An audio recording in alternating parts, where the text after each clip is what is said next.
Françoise Hardy dit sa dernière preuve d'amour à Jacques Dutronc. Typique de leur relation, aussi cocasse que romantique.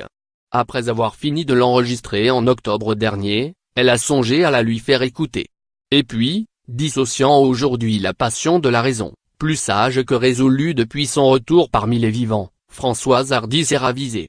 Jacques Dutronc entendrait personne d'autre, troisième piste de son nouvel album éponyme, peu avant la sortie de ce dernier, le 6 avril. Dimanche 1er avril, jour de résurrection christique ou de blague, y a-t-elle seulement songé? Elle s'est ainsi dirigée vers la poste de son quartier. Malgré le courrier du Mans affranchi et glissé dans une boîte postale, aucune nouvelle de Mister Mystère jusqu'au 5 avril, date de la participation de Françoise à l'émission Quotidien. Face à un Yann Barthès amusé, la chanteuse n'a rien trouvé à y redire. Imaginant un simple retard dans la distribution du courrier, je l'ai prévenu qu'il y avait une chanson qui avait été faite en pensant à lui ou plutôt à ce qu'on a vécu, mais Jacques, précise-t-elle, ne lit pas son courrier, ni ses mails, alors.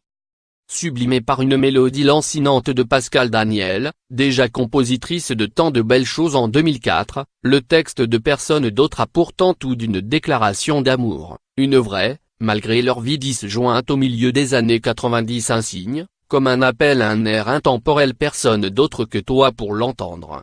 Tes yeux couleur de ciel, quelque chose d'irréel et moi qui reste là à t'attendre.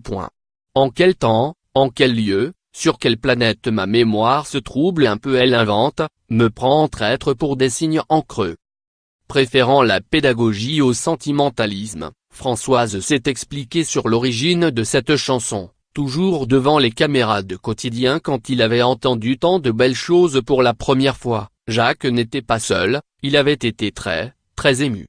Il m'avait appelé pour me dire que heureusement, il avait ses lunettes, le cigare et se taira. Il a cru que la chanson s'adressait à lui. On l'a détrompé.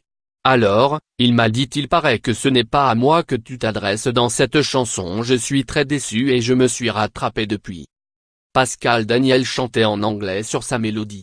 Elle avait appelé ça les signes sont subtils. Et l'idée de la subtilité des signes m'a rappelé la première année où j'ai connu Jacques, a-t-elle encore spécifié. Je ressentais évidemment une grande attirance, comme beaucoup d'autres par rapport à lui, d'ailleurs. Mais ça a pris. Les signes étaient d'une telle subtilité que je n'osais rien faire et lui probablement guettait aussi des signes de ma part. Qu'a pris très longtemps pour que le premier pas se fasse. Personne d'autre raconte le début de cette histoire et c'est un peu un condensé, un mélange du passé et du présent. La parole est désormais à celui qu'elle se plaît à appeler son veuf imminent, celui-là même qui refuse la dissolution de leur mariage, mais se veut toujours aussi insaisissable. Crédit photo, Jetty.